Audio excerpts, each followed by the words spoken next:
안녕하세요. 저는 눈에 넣어도 아프지 않을 연년생 딸들 둘과 다정한 남편과 함께 살고 있는 40대 주부입니다.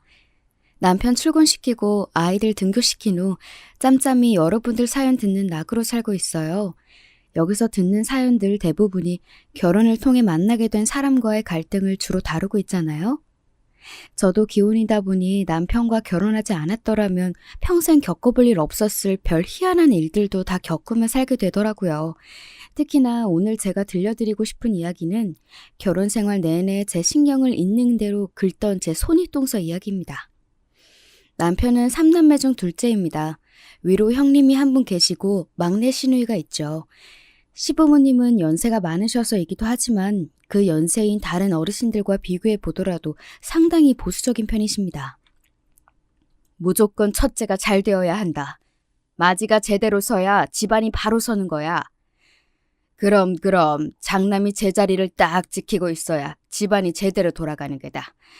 그러니 너희들도 우리가 없으면 형님이 이 집안 가장 큰 어른이다 생각하고 성심을 다해 모셔야 한다.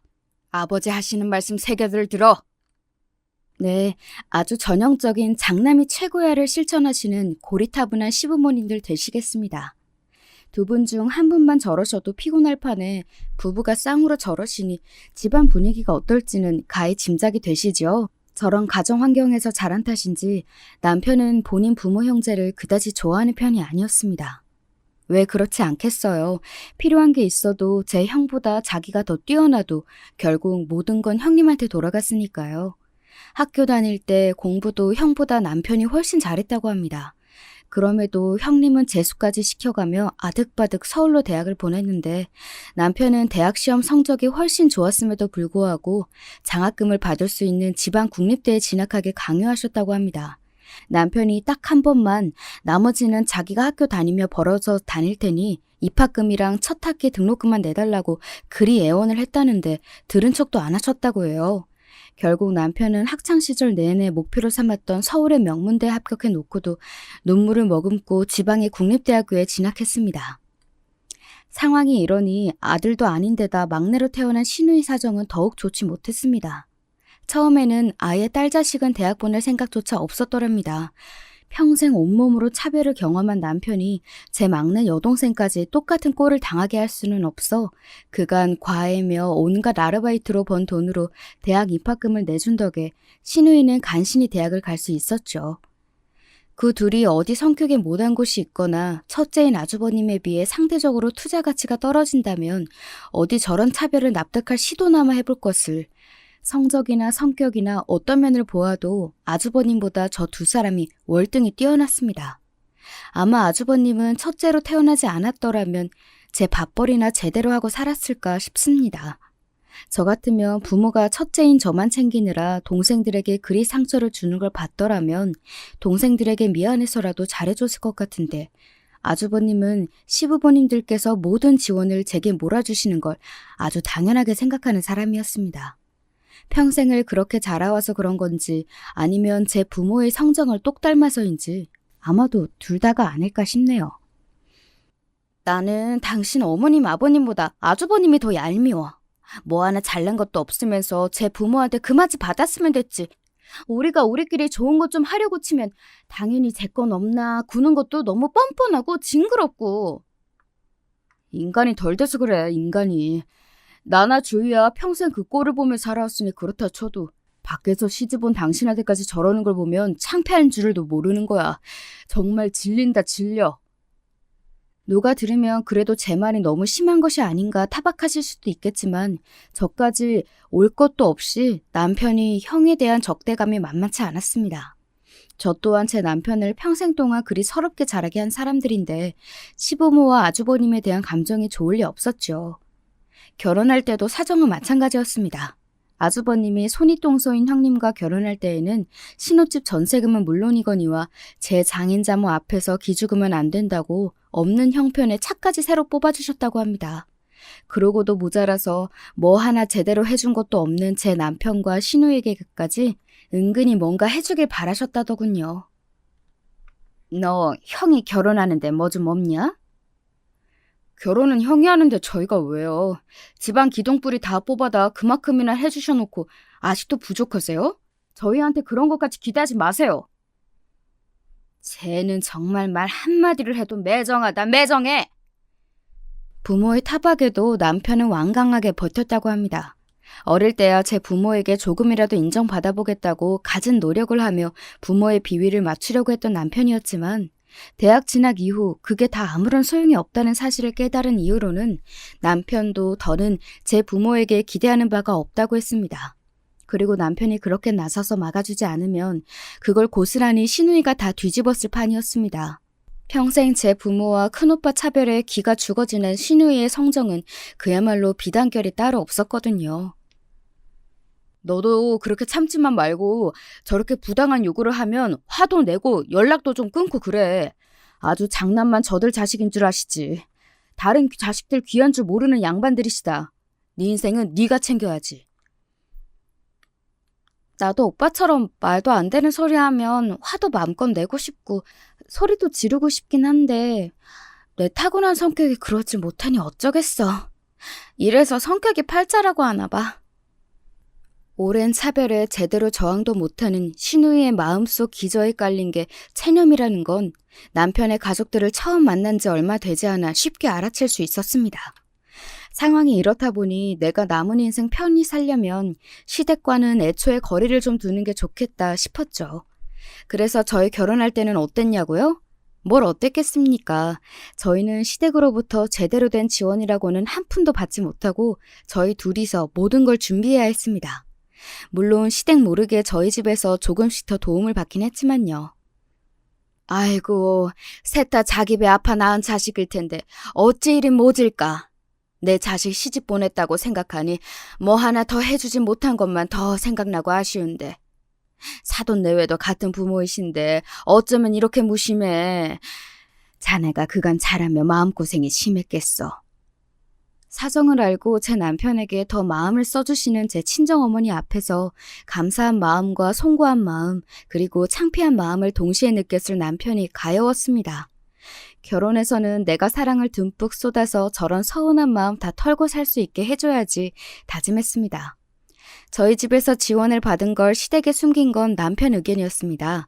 가뜩이나 작은 아들에게는 해준 것도 없으면서 적반하장으로 사돈댁에 돈 좀 있는 걸 알면 욕심을 부릴 것이 뻔하니 애초에 기대를 말게 해야 한다는 거였습니다. 그렇게 해서 뭐라도 뜯어내면 그건 또 형님 밑으로 다 들어가겠지. 당신까지 그 꼴 보며 살게 할 수는 없어. 뭐 이런 황당한 이유가 다 있나 싶었지만 제 입장에서도 문제의 소지를 사전에 방지해서 나쁠 건 없다고 생각했기에 군말 없이 따랐습니다. 그리고 남편의 생각은 현명했습니다. 결혼하고 신혼여행 다녀온 후 인사차 들른 저희에게 하신 첫 마디가 이거였거든요. 그래, 너도 이제 우리 집 식구가 되었으니 네 형님 내외를 잘 모시고 보필해야 한다. 자고로 집안의 장남이 바로서야 가문이 바로 서는 법이야. 새아기 너도 내 말 명심하고 도리를 다하길 바란다. 남의 집 귀한 딸이라도 예외는 없더군요. 예, 대충 대답하고는 어지간해서는 시댁 쪽으로는 발걸음도 하지 말아야겠다 굳은 다짐을 했더랬죠. 시누이라고 상황이 다르지 않았습니다. 시누이는 결혼할 때 그간 본인이 직장생활에서 모은 적금으로 혼수를 다 해결했습니다.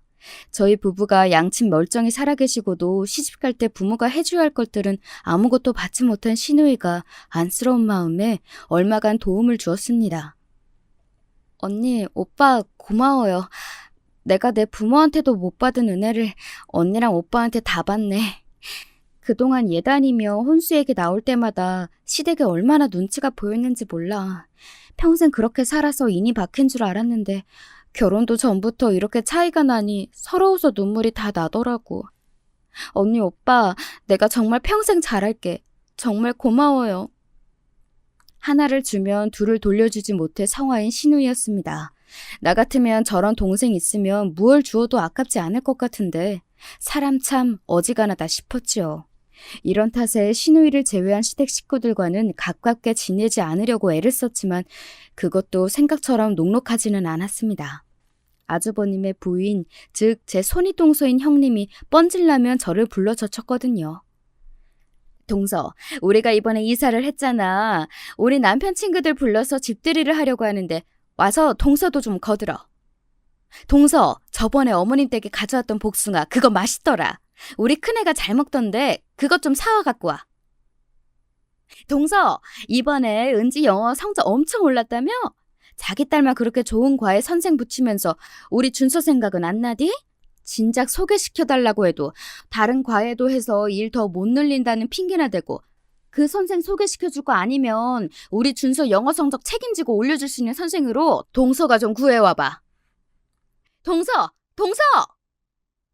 와, 이 정도 들으셨으면 감이 오시지요? 제 손윗동서인 형님은 아주버님과 아주 똑 닮은 인간이었습니다. 아주 부창부수가 따로 없었지요. 진상도 아주 저런 진상이 없었습니다. 평생 살아오면서 저한테 저 정도로 진상 떠는 인간을 주변에 두어본 적이 없는 저로서는 가히 신기하다 싶을 정도의 인간 유형이었습니다. 그래도 제가 처음 시집 왔을 때에는 제 남편 기세도 보통이 아니거니와 저도 시댁과 거리를 둬서 눈치를 보는 것 같더니 몇 년 전부터는 아주 호구 잡았다는 듯이 정말 제가 자기 아랫사람인 양 부리러 들었습니다. 물론 저도 저한테 부리는 진상을 곧이곧대로 다 받아줄 정도로 호구는 아니어서 어지간한 건 제 선에서 다 끊어내곤 했지만요. 형님 아들인데 준서 성향이야 형님이 더 잘 아시겠죠. 아이한테 잘 맞는 선생 찾으려면 아이 공부 수준이나 성향이 잘 맞는 사람을 골라야 하는데 설마 숙모인 저보다도 잘 모르시는 건 아니죠? 몇 년을 저런 인간 성가신 연락처내는데 이골이 나다 보니 동서를 살살 긁어가며 다루는 법도 어느새 익숙해지게 되었습니다. 아니, 나야. 그냥 좀 도와달라는 거였지 뭐. 어디 우리 아들 교육을 다 맡긴다는 것도 아니고. 네, 물론 그러시겠죠. 준서하고 좀 더 상의해 보시고 준서 더 잘 이끌어 주실 만한 분으로 한번 고민해 보세요. 건성으로 대답하면서도 좀 신물이 나더군요. 아무리 대초에 익숙해졌다 하더라도 애초에 저렇게 피곤하게 구는 사람이 없다면 겪지 않아도 될 일은 매번 겪다 보니 그것만으로도 피로감이 상당했습니다. 뭐하러 그 진상을 다 받아줘? 받아주면 고마운 줄 모르고 더 들러붙을 생각이 나는데 상대해주지 마. 제 형님과 다를 바 없는 형수를 남편이라고 고운 눈길로 볼 리가 없었죠. 동서 때문에 스트레스 받는 저를 보며 남편이 항상 하는 말이 저거였습니다. 그러나 저라도 제대로 할 말이 없는 건 아니었습니다. 누군 뭐 받아주고 싶어서 받아주나? 뻔질나게 전화하면서 내가 연락 좀 피하면 아주 전화통화에 불이 나는걸. 찾아와서까지 진상 부리는 꼴을 안 보려면 그냥 전화로라도 해결하는 게 그나마 나으니까 그러는 거지. 성질 같아서는 확 그냥 한 대 쥐어박아서 버렸으면 소원이 없겠어. 나이도 나랑 동갑이면서 얼마나 손이 싸는 대접을 받으려고 유난을 떠는지 볼 때마다 기가 차서 진짜. 네, 그렇게 저를 아랫사람 부리듯 부리지 못해 안달인 동서는 저보다 고작 생일이 2달 먼저인 동갑내기였습니다. 그러면서 형님 대접은 어지간히 받으려고 들었죠.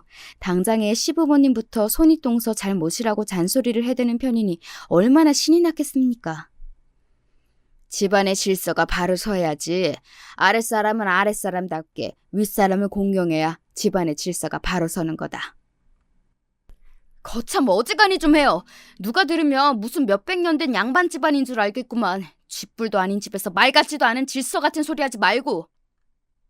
이제 남편은 시부모님의 지긋지긋한 윗사람 대접 이야기를 가만히 들어 넘기지 않았습니다. 사실 남편 입장에서는 참을 만큼 참았잖아요. 거기다 이 집안에서 가장 잘 나가는 건 저희 남편이었거든요. 아주버님에게 그렇게 물심양면으로 지원을 아끼지 않았음에도 불구하고 결국 승승장구한 건 저희 남편이었습니다. 직장도 직급도 아주버님보다 남편이 훨씬 좋고 높았고 당연히 벌이도 남편이 더 좋았으니 집안 형편도 아주버님 댁 저희 집이랑 비할 바가 못 되었습니다. 그렇게 장남 노래를 불러가며 큰아들만 밀어주고 작은아들은 평생을 홀대해 왔는데 결과가 이렇게 되어버렸으니 시부모님도 참 면이 안 섰을 터였습니다. 그렇다고 해서 그리 정성을 아끼지 않았던 큰아들이 시부모님께 감사한 줄 알고 살뜰히 대했느냐 하면 그것도 아니었습니다.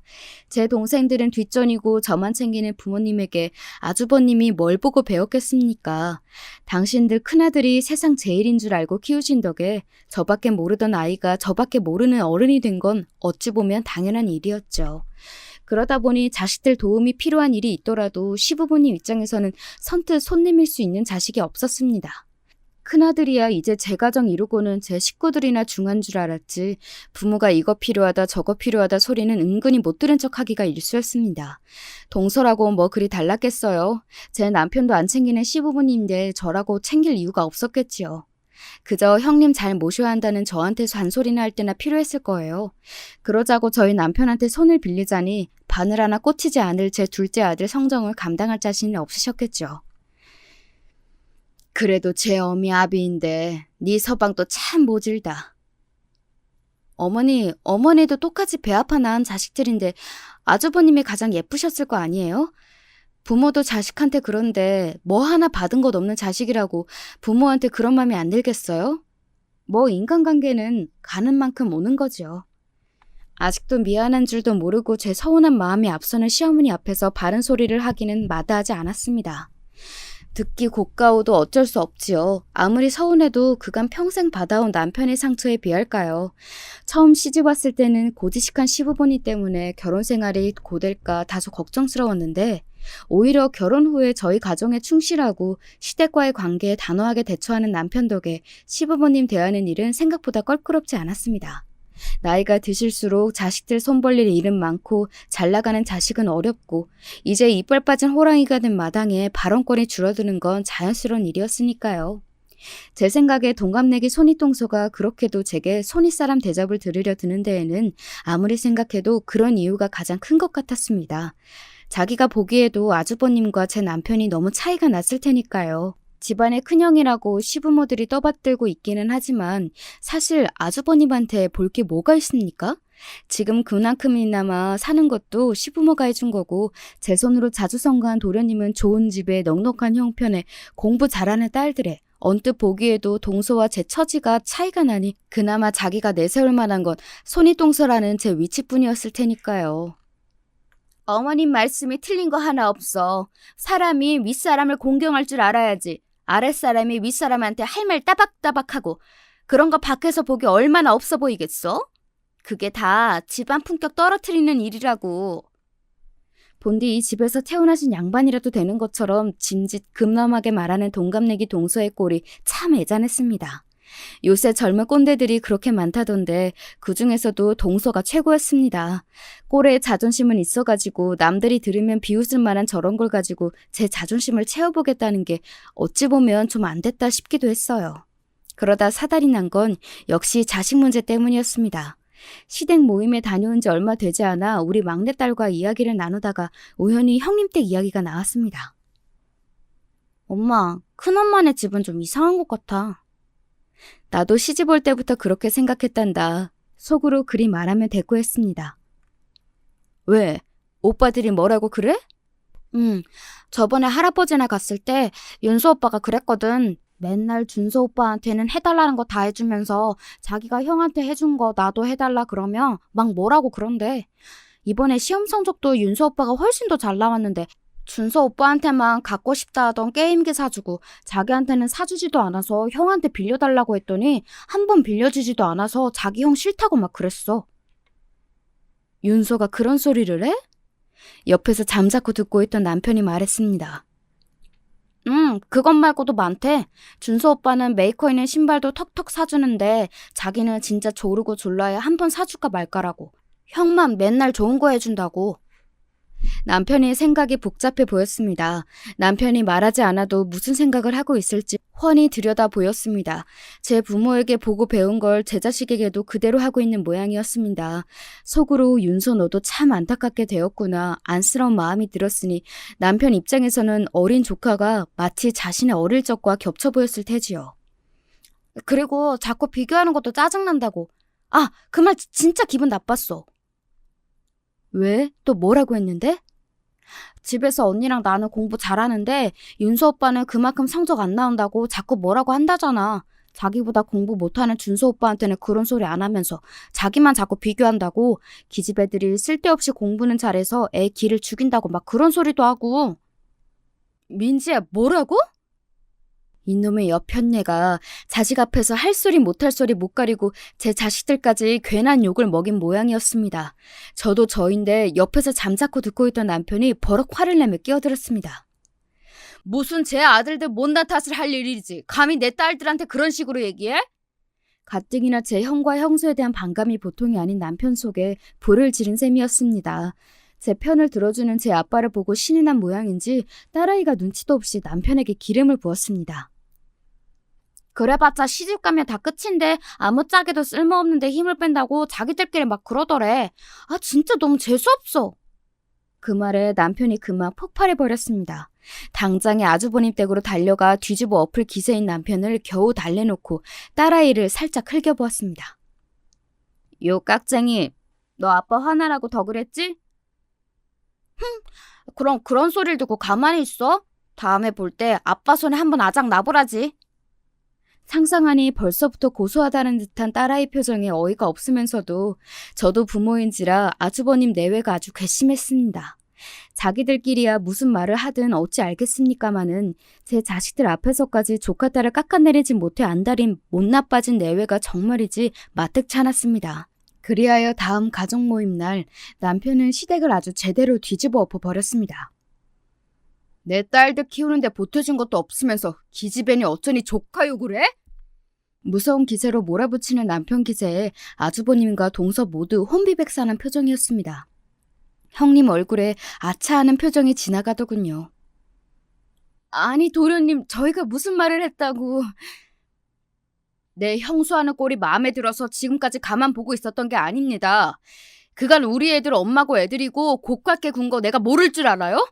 한 번만 더 우리 애들 가지고 그따위로 입에 올리거나 우리 애 엄마 쓸데없이 불러내면 가만 안 둘 줄 알아요?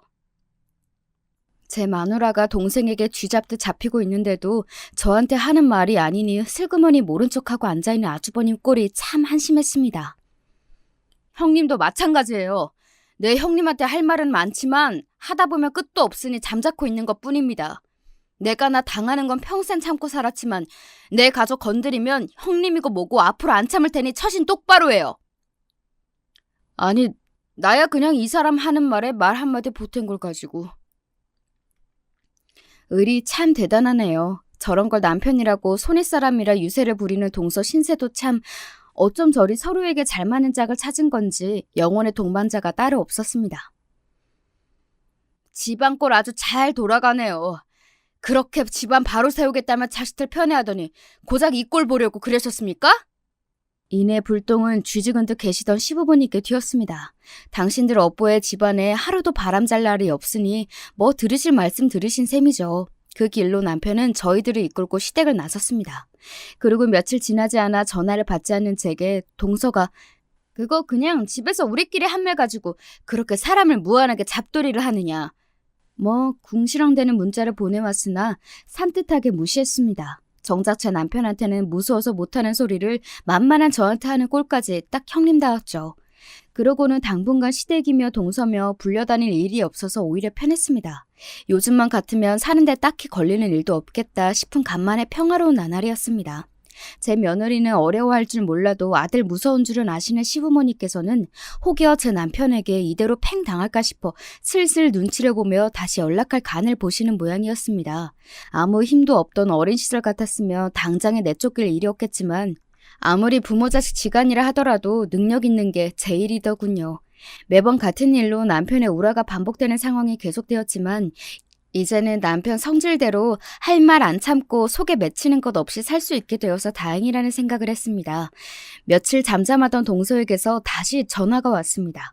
이번에는 또 뭘로 내 복장을 뒤집으려고 일어나 전화를 받기도 전에 가슴이 답답해졌지만 벌써 며칠이나 전화를 무시했으니 한 번쯤 받아줄 때도 됐다고 생각했습니다. 드디어 받네? 네, 무슨 일이세요, 형님? 우리가 뭐 무슨 일이 있어야 연락을 하나? 손윗사람이 여러 날 연락이 없으면 먼저 안부를 묻는 게 아랫사람 된돌이 아니야? 예, 혼장님 말씀 일장연설이 있겠습니다. 사람이 뭐 쉽게 바뀌겠습니까? 며칠 눈치 보는 척 하더니 그새 유효기간이 다 된 모양이었습니다. 제가 바빠서요. 형님, 용건 있으시면 하신 말씀 하세요. 이번에 우리 애들 외삼촌이 식당 개업을 하는데 공사 끝나고 어수선해서 아니 아직 엉망이야. 동서 어차피 집에서 노는데 나와서 청소도 좀 돕고 새로 개업하는데 뭐라도 좀 해주는 게 도리 아니겠어? 이 여편네가 진짜 돌았나. 하다 이제 제 수족 노릇도 모자라서 제 동생 한여 노릇까지 시키겠다는 겁니까? 간만에 우라통이 터졌습니다. 아주 무술이 부리는 상전도 저러지는 않을 겁니다. 형님, 정말 해도 너무하시네요. 제가 형님 아랫동서라니까 진짜로 형님이 마음대로 부려도 되는 사람인 줄 아시네요? 저도 저희 집에서 저희 부모님이 금이야 오기야 귀하게 키운 자식입니다. 형님한테 이따위 대접 받아도 되는 사람 아니에요, 저. 이 사람이 왜 이래? 어디다 소리를 질러 지금? 아니, 윗사람이 이 정도 말할 수도 있는 거지.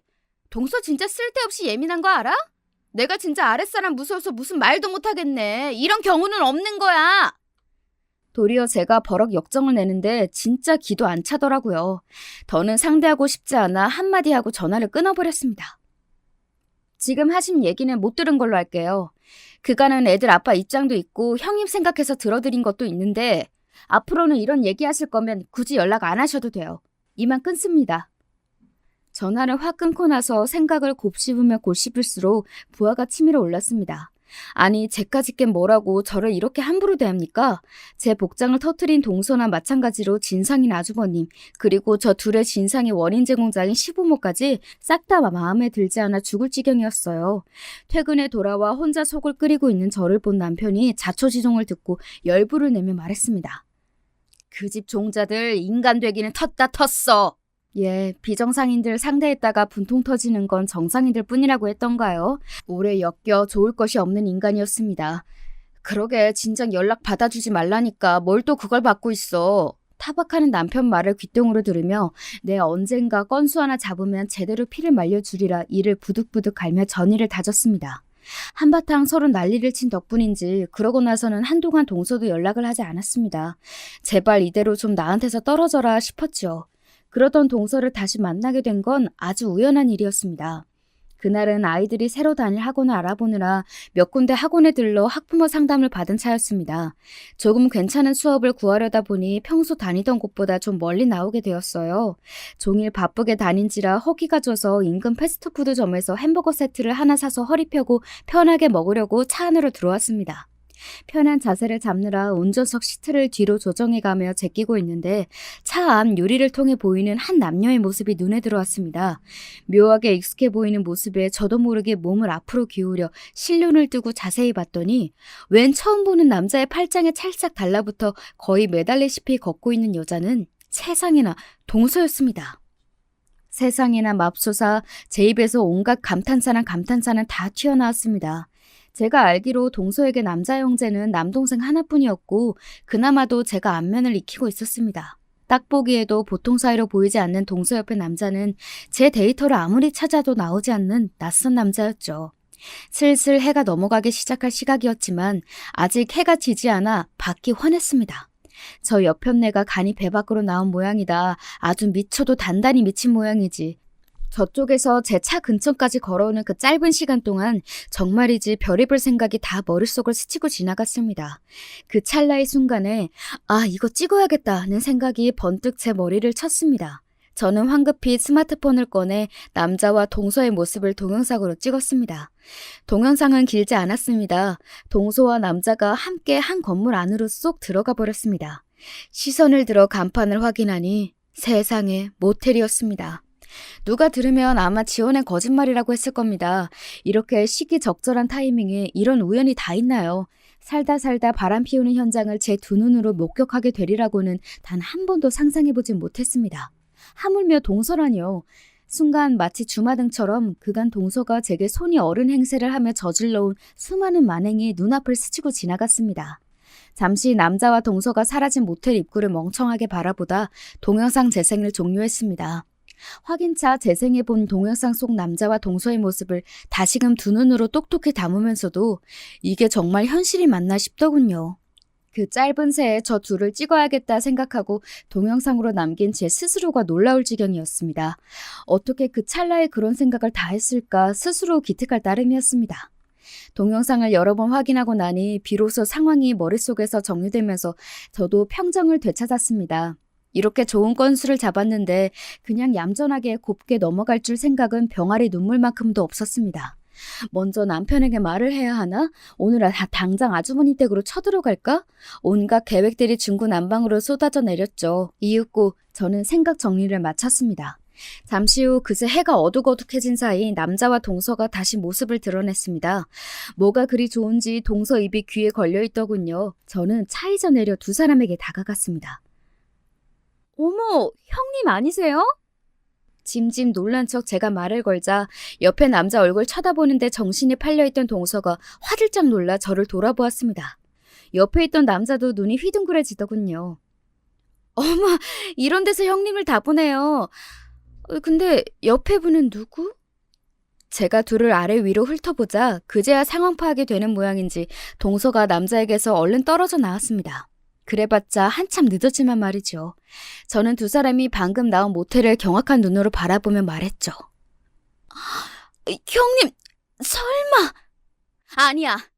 아니긴 뭐가 아닙니까? 동서가 저 남자 모텔에 들어가는 것부터 방금 나오기까지 다 지켜보았다는 것은 꿈에도 모르고 딱 잡아떼더군요. 저기 이분은... 그래. 내가 전에 말한 기준이 아빠. 우리 옆집 사는 우리 아들 친구 기준이 아빠셔. 옆집이요?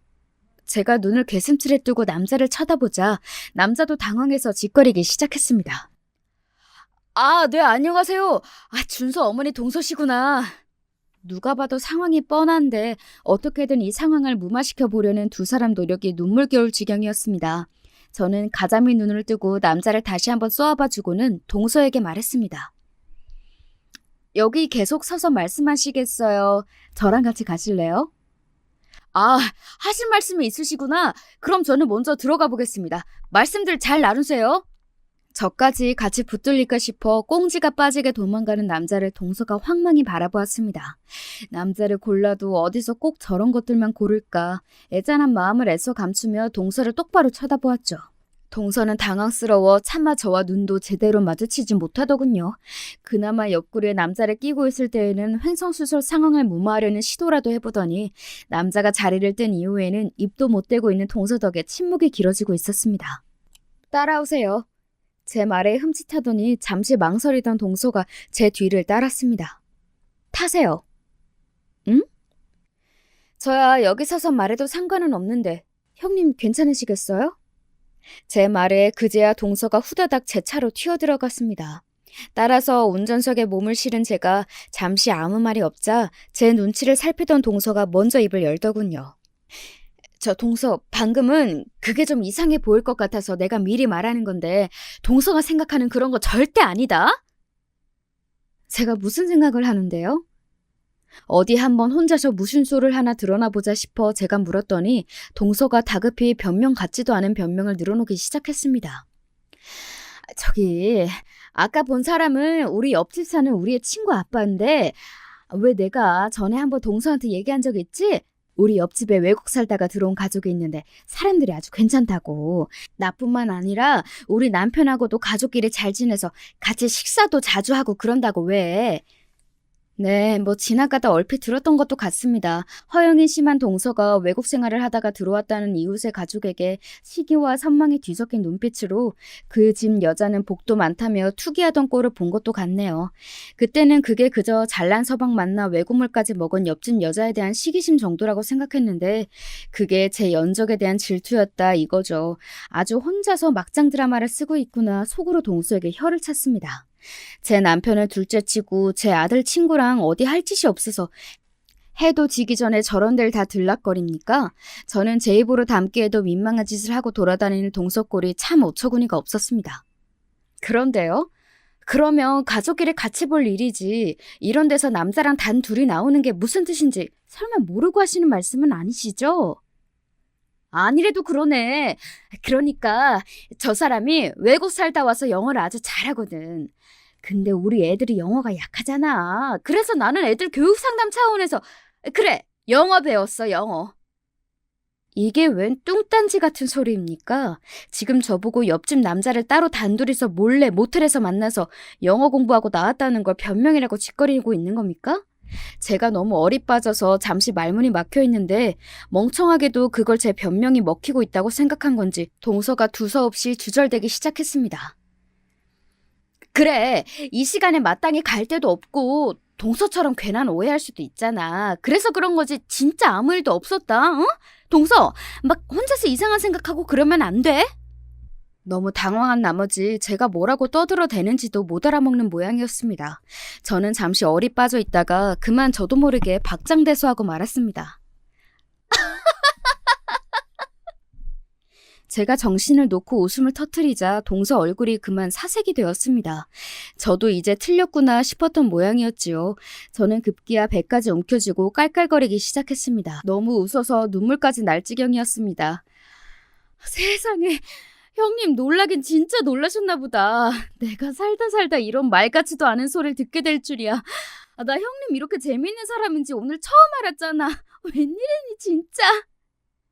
제 웃음소리가 도무지 잦아들 기미가 보이지 않자 이제 형님 얼굴은 숫째 죽은 사람 마냥 핏기가 다 빠져버리고 말았습니다. 그러더니 두 손으로 제 한쪽 팔을 부여잡고는 이제 거의 애원을 하기 시작했습니다. 동서! 외간 남자랑 단둘이 모텔에서 영어 과외를 해? 네 진짜. 내가 우리 형님 이렇게 공부 욕심이 많은 줄은 또 처음 알았네. 동서, 내가 잘못했어. 내가 이렇게 빌게, 응? 오늘 본 건 그냥 못 본 걸로 해주면 안 될까? 이거 알게 되면 나 우리 남편한테 맞아 죽어. 나 한 번만 살려주라, 동서, 응? 아니, 왜요? 아주버님한테도 아까 저한테 말한 것처럼 그렇게 말하면 되지. 아주 사람을 등신으로 봐도 정도가 있지. 아이고, 그걸 변명을 하고 내뱉고 앉았어. 형님, 내가 형님 말한 그대로 꼭 전해줄게요. 아주버님, 형님의 학구열이 정말 굉장하세요. 아주버님이 아주 좋아서 뒤집어지시겠어요, 형님. 건수 제대로 잡은 제가 쉴 틈도 없이 몰아붙이자 동서 얼굴이 실시간으로 지옥에 떨어진 사람 같았습니다. 나이도 같은 주제에 그렇게 사람 하나 타깃으로 붙잡아서 갖은 진상을 다 떨더니 하필이면 저한테 걸렸으니 저도 아주 죽을 맛이었겠죠. 그러든지 말든지 저의 아주 꿀맛이었죠. 동서, 내가 동서 시키는 건 뭐든지 다 할게. 그동안 나 때문에 많이 서운했지. 내가 앞으로 동서한테 진짜 잘할 테니까 제발 이번 일만 넘어가 주라. 어? 내가 진짜 이렇게 빌게. 어? 찔끔 눈물까지 짜며 제 앞에서 손이 발이 되도록 비는 동서 모습을 보니 고소했습니다.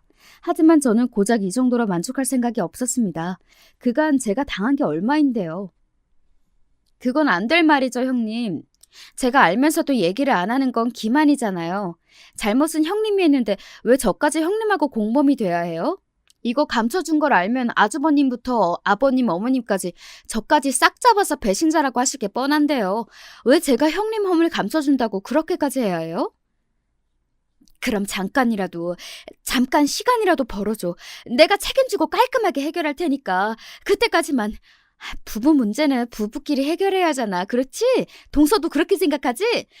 내가 정말 동서 들어달라는 건 뭐든지 다 들어줄 테니까 단 며칠만이라도 기다려줘. 제발 동서. 뭐 동서가 바람났다고 배신감 느낄 아주버님이나 시부모님 문제는 저로서는 앞일이긴 했습니다. 평소 언제 한 번이라도 살가웠던 적이 있었어야죠. 저는 짐짓 생각에 잠긴 신용을 하다 차분히 입을 떼었습니다. 형님 말씀대로 저는 이 문제에서 제3자이기도 하니 그러면 일단은 당분간만 기다려 드릴게요. 시간 길게는 못 드려요. 형님 입으로 직접 말씀드리고 두 분이서 제대로 해결 보세요. 은근슬쩍 넘어가시면 안 돼요. 고마워 동서. 내가 앞으로 진짜 잘할게. 그간 자기가 저한테 한 짓이 있는데 어떻게 저렇게 쉽게 넘어가 줄 거라고 생각하는 건지 이건 순진한 건지 멍청한 건지 구분이 안 될 지경이었습니다. 저는 속으로 코웃음을 치면서 이 기회를 어떻게 최대한 뽑아먹을지 머리를 굴리기 시작했습니다.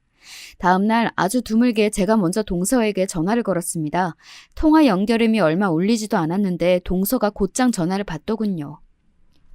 동서 어쩐 일이야? 동서 목소리에 바짝 긴장감이 서려 있었습니다. 곳에 제가 말을 바꿔 제 남편에게 실토하는 건 아닐까 불안했겠죠. 저는 태연하게 말했습니다. 아, 네, 형님. 제가 드릴 말씀이 있어서요. 다름이 아니라 오늘 저희 집 창고 정리를 하려고 사람을 불렀는데 갑자기 개인 사정이 있다고 당일 취소를 당했네요. 아, 벌써 짐은 있는 대로 다 벌려놨는데 저걸 어쩌겠어요. 형님이 와서 좀 도와주시겠어요? 어? 왜요? 바쁘세요? 아니야, 아니야. 지금 바로 갈게. 금방 갈게. 동서가 불이 나게 전화를 끊었습니다. 네, 볼 것도 없이 제 거짓말이었죠. 사람을 부르긴 뭘 부르겠습니까? 이렇게 꽁지가 빠지게 달려왔줄 동서가 있는데 말이죠. 동서는 어떻게 그 거리를 이리 빨리 왔나 싶을 정도로 쏜살같이 저희 집으로 달려왔습니다. 평소 시댁에서 보거나 약속을 잡아도 항상 가장 늦게 거만한 태도로 등장하던 사람이 예전 하던 짓과 비교하면 달라도 이렇게 다를 수가 없었습니다. 수고스러워서 어떡해. 근데 제가 요새 손목이 안 좋아서 사람을 쓴 거거든요. 오늘 형님이 수고 좀 해주세요. 그렇게 저는 오만 가지 짐이 뒤죽박죽인 창고 안으로 동서를 안내하고는 유유히 발길을 돌렸습니다. 도대체 어디서부터 손을 대야 할지 모르겠다는 표정으로 황망히 서 있는 동서 뒷모습을 고소한 마음으로 한번 쳐다보고는 어디 한번 맛 좀 봐라 하는 심정으로 내버려 두었습니다. 그렇게 그날 하루 종일 동서는 저희 집 창고를 쓸고 닫고 짐을 정리해 놓고 그야말로 파김치가 되었습니다. 형님, 저희 애들 아빠 한약을 한차 하려는데 그 사람 체질에 맞다는 좋은 약재가 이 근방에는 없다고 그러네요. 아, 지방까지 가서 조달을 해야 한다고 하던데 시간 괜찮으시면 형님이 좀 구해다 주실 수 있으세요? 형님, 우리 민지 새 보습학원에 등록을 하려는데 그날 제가 다른 일정이 있어서요. 거기 학원생들 많이 몰려서 아침부터 미리 가서 줄 서서 기다려야 겨우 수강 좀 끊을 수 있거든요. 형님이 대신 가주실래요? 동서에게 시키는 잡심부름은 그날이 끝이 아니었습니다. 저는 오만 가지 이유를 다 갖다 붙이며 그간 동서에게 당한 짓을 그대로 돌려주었습니다. 처음에는 그저 천지분간 못하며 제가 시키는 대로 무수리 마냥 고개를 조아리던 동서도 이런 일이 반복되기 시작하자 차츰 제 성질머리가 돌아오기 시작했습니다. 아니, 그렇게 사람이 몰리면 그냥 근처 학원으로 보내던가 하지. 형님, 뭐라고요? 아니, 간다고, 가. 미처 못된 성질머리를 감추지 못하고 말투에서 처음과는 다른 반응이 나오는 걸 보면서 계획대로 되고 있구나 싶었습니다. 저 성미에 조만간 터질 때가 되었다고요. 아니나 다를까 제가 또다시 전화를 걸자 전에 없이 동서 목소리가 의기양양했습니다. 아주 건수 하나 잡았다고 신났지? 내가 언제까지 너한테 당해줄 줄 알았어? 그게 무슨 말씀이세요, 형님? 형님이 다 해주신다고 하셔서 저는 부탁을 드린 거죠. 형님이 거절하셨으면 저도 알아들었을 거예요. 이게 어디서 빤히 보이는 여우짓이야. 야, 거기 모텔 앞이라 CCTV도 없어. 너한테 있는 건 그 조동아리뿐인데. 내가 아니라고 우기면 네가 뭐 어쩔 거야? 어? 며칠을 이를 갈며 좋지도 않은 머리를 쥐어짜 찾은 해결책이 저거인 모양이었습니다. 저는 속으로 콧방귀로 끼며 짐짓 놀란 척 대꾸했죠. 형님, 이건 약속이 다르죠. 스스로 말씀하시고 해결 보시기로 저랑 약속하셨잖아요. 대체 어쩌려고 이러세요? 약속은 무슨 약속? 니까지 거랑 내가 무슨 약속을 했다고? 너 같지도 않게 협박할 생각하지 마. 내가 머리를 다 쥐어 뜯어버릴 테니까. 그 성미에 이 정도면 오래 참았죠. 저는 그날로 곧장 온 시댁 식구들에게 소집 문자를 보냈습니다. 동서에게는 가장 늦게 문자를 보냈어요. 이미 시댁의 아주버님과 시부모님, 저희 남편과 시누이까지 모일 사람들은 다 모였습니다. 뒤늦게 동서가 얼굴이 사색이 되어서는 헐레벌떡 뛰어들어왔습니다. 제가 이렇게 빨리 움직이리라고는 생각을 못한 모양이었습니다. 네가 진짜... 지금 누구 보고 너라고 하는 겁니까? 형수, 말 조심 안 해요? 가뜩이나 당황한 동서가 제게 하대하는 걸 듣고 제 남편이 한 소리하자 그만 그대로 쪼그라들었습니다. 저는 짐짓 슬픈 표정으로 모두에게 말했습니다. 저 이걸 어떻게 말씀을 드려야 할지 몰라 망설였는데 계속 저 혼자 끌어안고 있는 건 아니다 싶어 말씀드려요. 사실은 얼마 전에 형님이 다른 남자랑 있는 걸 봤어요. 그 말에 그 자리에 있던 모두가 얼어붙었습니다. 특히 아주버님 멍청한 표정이 아주 압권이었어요. 저는 다시 안타깝다는 표정으로 말을 이었습니다. 진작 말씀을 드려야 했는데 죄송해요. 저도 어떻게 말씀을 드려야 할지 눈앞이 깜깜하기도 하고 특히 형님이 너 이거 말하면 정말 죽여버리겠다며. 잠시 혼이 나가 있던 아주버님이 갑자기 미친 사람처럼 눈을 희번덕거리며 동서를 쏘아보았습니다. 동서가 기겁을 하며 도리지를 치더군요. 아니야, 아니야, 여보. 당신 설마 저 말 믿는 거 아니지? 저 미친 개 거짓말을! 말이 끝나기도 전에 제가 몇 시간 전 동서와의 통화 녹음 파일을 재생했습니다. 이게 어디서 빤히 보이는 여우짓이야? 야, 거기 모텔 앞이라 CCTV도 없어. 너한테 있는 건 그 조동아리뿐인데 내가 아니라고 우기면 네가 뭐 어쩔 거야? 형님, 이건 약속이 다르죠. 스스로 말씀하시고 해결 보시기로 저랑 약속하셨잖아요. 대체 어쩌려고 이러세요? 약속은 무슨 약속? 니까지 거랑 내가 무슨 약속을 했다고? 너 같지도 않게 협박할 생각하지 마. 내가 머리를 다 쥐어뜯어 버릴 테니까. 제가 한 말을 그대로 돌려받은 동서가 온몸을 떨기 시작했습니다. 하지만 하이라이트는 이제 시작이었습니다. 제가 혹시나 싶어서 찍어둔 건데... 동영상 속 남자의 얼굴과 대문짝만하게 건물에 새겨진 모텔이라는 글자에 아주버님 눈깔이 그만 돌아버렸습니다. 순간 철썩 소리와 함께 동서가 바닥에 나동그라졌습니다. 제 마누라 뺨을 후려 갈기고도 분이 안 풀리는지 아주버님이 고래고래 악을 질러댔습니다. 이 쳐죽일 것들이, 이 더러운 것들이 내 앞에서는 그렇게 살살대면서 뒤로는 이따위 짓을 하고 다녀? 어떻게 나한테 이래? 이거 놔! 내가 오늘 저거 사다를 내고 말 테니까. 야, 너 어디가? 당장 이리 기어오지 못해? 동서가 기겁을 하고 질질 짜면서 바닥을 기어 도망쳤습니다. 아주버님은 동서를 잡아 죽이겠다며 악을 쓰고 그 꼴을 목도한 시부모님들도 거의 제정신이 아니셨죠. 아니 어떻게 우리 집안에서 이런 일이... 아이고, 내가 너무 오래 산 모양이다. 이 꼴을 보느니 그만 죽어야지. 연불 외도 중얼거리던 시어머니가 기어이 정신을 놓고 쓰러지면서 그 난장도 파장이 났습니다.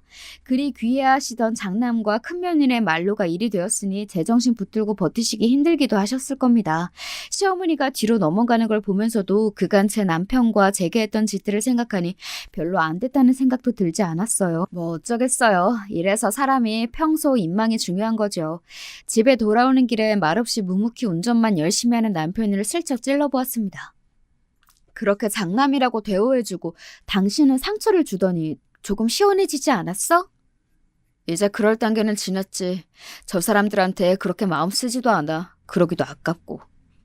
생각보다 담담하게 말하는 남편을 보며 이걸로라도 남편의 그간 맺힌 한이 조금 풀려졌으면 했는데 다시 곰곰이 생각해보니 이제 정을 뗀 사람들이니 더 이상 남편 심기에 크게 영향을 미치진 못해 저러나 보다 싶어 차라리 다행인 건가 싶더군요.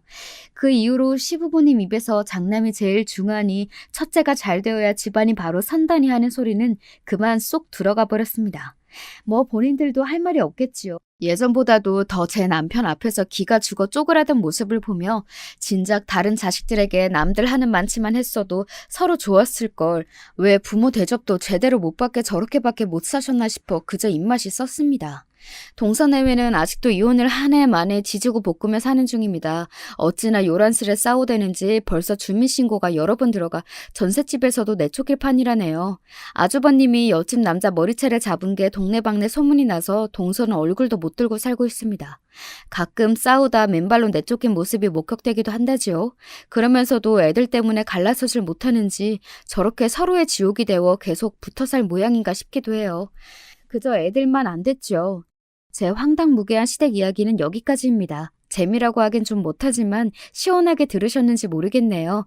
이야기 들어주셔서 감사해요.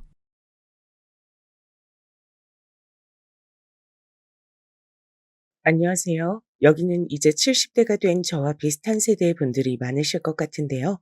대부분 배우자가 없는 경우가 꽤 될 것 같아요.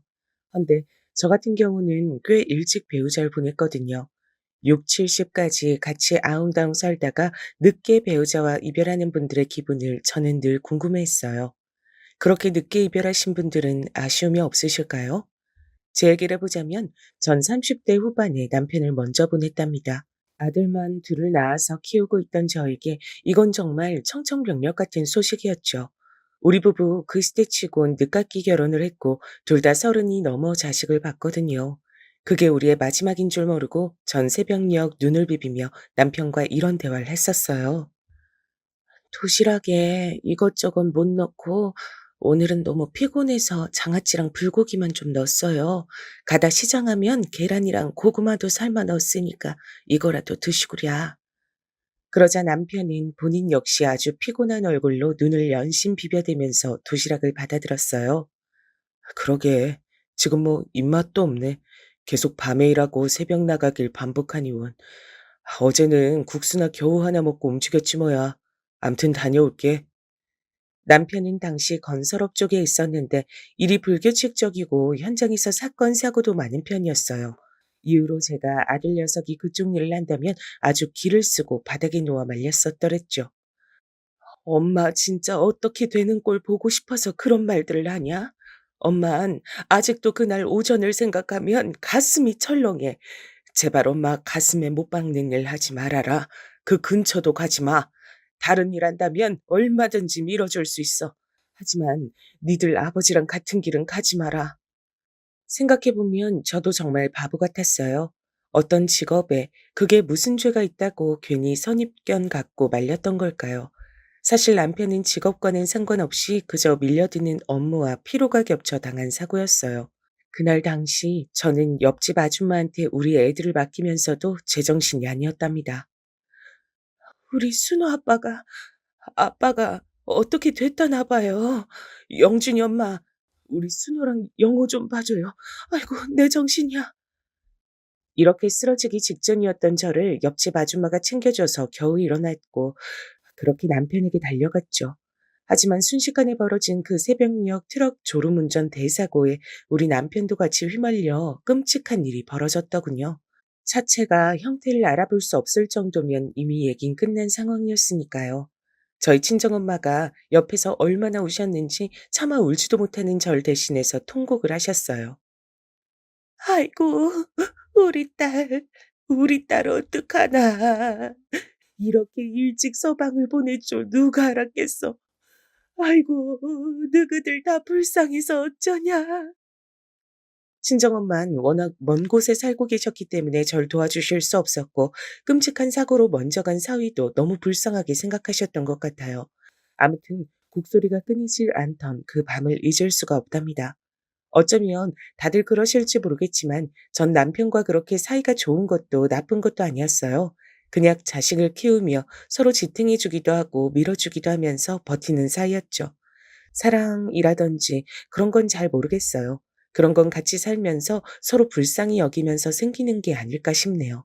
아무튼 전 여러 가지 감정을 그땐 제대로 추스리지 못하고 누구에게 말로 잘 정리도 못 해본 채로 남편을 일찍 보내게 됐어요. 그 뒤의 날들은 말도 못하게 저에게 험한 날들이었지만 결론부터 말하자면 어찌어찌 아들들 키워서 대학 보내고 취업도 잘 시키고 장가도 보냈답니다. 큰아들 순호는 물러 터진 성격인데 반대로 아주 야무진 배우자를 만났어요. 큰며느리는 언제나 대범하게 일을 처리하는 성격이었는데 한 가지 걱정이 있다면 며느리들끼리 사이가 썩 좋지 않았단 거예요. 어머니, 저는 동서랑 좀 잘 안 맞는 것 같아요. 아무리 저랑 나이 차이가 좀 많이 난다지만 그래도 저런 식으로 사회생활 하면 욕먹을걸요? 서방님도 성격 순하신 편인데 좀 더 야무진 타입을 만나셨으면 좋았을걸. 암튼 우리 동선 저와 어머니 스타일은 영 아니에요. 혼자 별세기 사람 같다니까요. 큰며느리 말 맞다나 둘째 며느리는 숫기가 없긴 했답니다. 명절 때 와서도 거의 큰며느리가 진두지휘하는 맞춰서 일을 했고 뾰루퉁한 얼굴로 불편해할 때도 있었어요. 저도 저희 친정에 빨리 가고 싶어요, 어머니. 형님네랑 다 같이 모였고 인사도 했으니까 이제 그만 움직이면 안 될까요? 저희 엄마 아빠도 기다리시는데. 그럼 옆에서 큰며느리가 면박을 주긴 했었답니다. 어머, 동서. 그런 건 어른들이 말씀하시게 둬야지. 왜 간담한다 본인이 정해? 우리끼리 놀고 먹자고 모인 자리 아니잖아. 진짜 동선 하고 싶은 말 다 하고 산다. 그럼 둘째도 지지 않고 받아치는 게 막상 우리 아들 형제끼리는 안 싸우고 살았는데 얘네 때문에 좀 지치는 거예요. 응? 그 말은 좀 어폐가 있네요. 그럼 형님도 하고 싶은 말인 건데 못 하시는 거 아니에요? 제가 대신 해드렸으니까 고마워하셔야 되는 거 아닌가요? 아님 형님은 더 계셔도 돼요. 저랑 남편이랑 일찍 일어나도 되고요. 이렇게 분위기가 흘러가니 둘이 매번 으르렁거리고 저와 아들 둘은 중간에서 눈치를 봐야 했어요. 그래도 다행히 모이라면 같이 모이긴 했었죠. 하지만 이렇게 어찌저찌 서로 잘 맞춰 흘러가던 날들은 얼마 뒤 깨지게 됐는데 전 참 이 말이 싫은데 그 굴레를 벗어날 수 없나 봐요. 왜 남자 복 없는 여잔 줄줄이 엮이는 남자마다 복이 없다고 하잖아요. 친정아버지도 일찍 돌아가셨고 남편도 일찍 보낸 전 이후에 둘째 아들마저 사고로 일찍 보내게 됐어요. 뭐? 영호가, 영호가 사고가 났어? 어, 어머니, 저도 지금 급하게 연락받았어요. 심각한 상황인 것 같아요. 전 연락을 받고 얼마나 기가 막혔는지 그때 병원으로 가는 택시 안에서 가슴을 부여잡고 계속 빌었어요. 제발 살아있기만 해라. 목숨이 붙어있기만 해라. 그 뒤로는 뭐든 다 좋다. 뭐든 엄마가 다 감당하마. 이러면서 말이에요. 하지만 참 저도 나이를 먹고 보니 어떤 게 좋은 일인지 안 좋은 일인지 잘 모르겠어요. 이전에 제 친구가 다른 일로 비슷하게 남편 사고를 겪었는데 이런 말을 했었거든요. 나는 남편 사고 났을 때 하늘이 무너지는 줄 알았어. 죽진 않았으니 다행이라 생각했지. 근데 사람 마음 참 간사해. 몇 년 지나니까 이렇게 아픈 상태로 돈은 돈대로 깨지고 수발들다 보니 나 내 인생이 너무 억울한 거 있지. 난 왜 이렇게 못됐을까? 그 말을 듣고 저는 쉽게 결론을 내릴 수 없는 얘기라고 생각했는데요. 제 아들 입장이 돼 보니 글쎄요. 전 제발 살아있기만을 바라게 됐죠. 하지만 제 뜻대로 돼주진 않더라고요. 지금에 와선 뭐가 맞는지 모르겠지만요. 영호, 우리 영호, 세상에 하늘도 무심하시지. 어떻게 그렇게 지 아빠처럼 바로 데려가시냐. 제 둘째 아들 영호는 다 같이 일어난 큰 교통사고에서 가장 먼저 목숨을 달리했음을 알게 됐죠. 당시 울다가 기절하다시피 했던 둘째 며느린 겨우겨우 절 위로하며 달랬답니다. 어머니, 그래도 이 사람 고통을 그렇게 크게 느끼진 않았을 거 아니에요. 그것만이라도 생각하시고 조금만 힘을 내보세요. 정말 오죽 위안을 받을 구석이 없었으면 그거라도 붙잡아가며 매달려가면서 일어섰던 것 같아요. 이제 저에겐 친정엄마도 돌아가셨고 정말 남아있는 구석이라곤 아들과 며느리 둘뿐이었어요. 하지만 둘째 아들 장례를 치른 다음 이후로 둘째 며느리에 거쳐도 참 애매해지더라고요. 둘째 너는 아직 애도 없는데 이렇게 혼자 돼서 어떡하니? 그래도 난 30대 후반에 남편 보냈지. 넌 20대 후반에 결혼도 일찍 한 애가 요즘 세상에 과부가 웬 말이야. 저의 이런 말에 둘째는 아무 말도 긍정도 부정도 하지 않았어요. 마침 명절을 가까이 맞대고 있던 시기라 우리 집엔 다 같이 모여들어 있었는데요. 분위기는 참 축축 처지고 안 좋았답니다. 근데 다들 헤어지고 난 다음 마지막까지 남아있던 큰며느리가 입을 열더군요. 저기 어머니, 사실 좀 저도 고민 많이 하고 들은 얘기인데요. 진즉 말씀드리고 싶었는데 진짜 많이 생각하고 전하는 거예요. 뭔데 그렇게 심각한 얼굴로 그러냐. 나 숨 좀 쉬게 해줘라. 아직도 마음이 힘들어 죽겠어. 그런 저에게 한껏 눈치를 보던 큰며느리가 꺼낸 얘긴 생각보다 꽤 의외였고 충격적인 내용이었어요. 음, 서방님 그렇게 되시고 사실 그전부터 말씀드릴까 했는데 이제 시기가 되지 않았나 싶어서요. 동서에 대한 얘긴데요. 제가 볼 때 동서는 좀 저기 보니까 아기를 말이에요. 일부러 안 가지려 했더라고요. 그 말에 저는 눈이 번쩍 띄어 왜 그런가 싶었어요. 안 그래도 둘째 아들과 며느린 나이 차이가 좀 났거든요. 어린 며느리를 들인 셈이라 애긴 크게 재촉하지 않았어요. 본인은 신혼을 즐기겠다고 했지만 제가 알기론 아예 안 가질 생각이었나 봐요. 그게 아마 서방님도 아셨을걸요? 자긴 싫다고 이 집 씨를 남기기 싫다나? 그렇게 말을 하길래 저도 엄청 놀랐어요. 뭐? 아니, 왜? 그렇게까지 말할 일이 뭐가 있냐, 걔한테? 그게 동서가 좀 자잘하게 불만이 많았던 모양이에요. 아시다시피 동서 친정도 여유 있는 집은 아니고 나이 좀 있는 남편한테 일찍 시집 보낸 것도 얼른 형편 피워서 편하게 살고 싶었던 것 같아요. 근데 저희 집에 비해서 자기는 작은 신혼집 사줬다고 주변에 알리기 창피하다 그러더라고요. 여기까지 듣는 중 평소 그냥 무뚝뚝하고 퉁명스럽다고만 생각했던 둘째한테 그런 모습이 있었는지 처음 알았어요. 아니, 무슨 그런, 난 처음 듣는 얘기구나. 너무 갑작스럽다. 뭐가 그렇게 불만이라니? 아휴, 그러게 말이에요. 게다가 그건 둘째치고 서방님이 안 계신다고 너무 이쪽도 안 들어보는 느낌이에요. 동서야 워낙 시댁 일에 관심이 없었지만 남편 먼저 보냈으니 더 연이 끊겼다고 생각하는 것 같더라고요. 제가 이번 명절 때 같이 하자니까 싫다고 대놓고 말하고 아마 동서도 슬슬 혼자 살 준비를 하지 않을까요? 그렇게 들어보니 그런 것 같기도 하고 어차피 둘째는 그 해를 넘기지 않고 내보낼 생각은 하고 있었죠. 하지만 저런 얘기를 들어보니 마음이 좋진 않더라고요. 그래서 말인데, 어머니, 지금 집에 혼자 계시기 너무 적적하시잖아요. 아들들, 드나들고 하니 큰 집 얻으셨던 건데, 저도 남편이랑 요 근래 한참 상의하고 결정한 건데요. 애들한테도 말해서 서로 동의를 하긴 했어요. 음, 저희랑 같이 사시는 거 어떠세요? 저는 순간 눈이 번쩍 뜨여 대답을 하지 못했어요. 말이야 너무 고맙지만 그게 선뜻 그렇게 결정해서 들어갈 순 없으니까요. 큰며느리가 싹싹하고 밝은 성격이기야 하지만 같이 사는 건 또 다를 텐데 고민이 많아지더라고요. 저희 집에 방 하나 비워두면 되니까 너무 걱정하지 마세요. 이제 애들도 어느 정도 커서 자기들 방만 있고 생활 있으면 신경도 안 쓰고 어른 누가 더 계신다 한들 상관없을 거예요. 게다가 큰애는 미국 유학도 생각하고 있고 조만간 방 하나도 더 비게 될 거니까 여럿이서 지내는 데는 전혀 문제 없어요. 저는 우선 생각 좀 해보겠다고 했는데 한 일주일쯤 지났을까요? 둘째 며느리가 저한테 연락을 해왔죠. 직접 찾아온 것도 아니고 전화로 이렇게 말을 하더라고요. 어머니, 저 사실 친정엄마 몸이 많이 안 좋으셔서 제가 좀 챙겨드려야 할 것 같아요.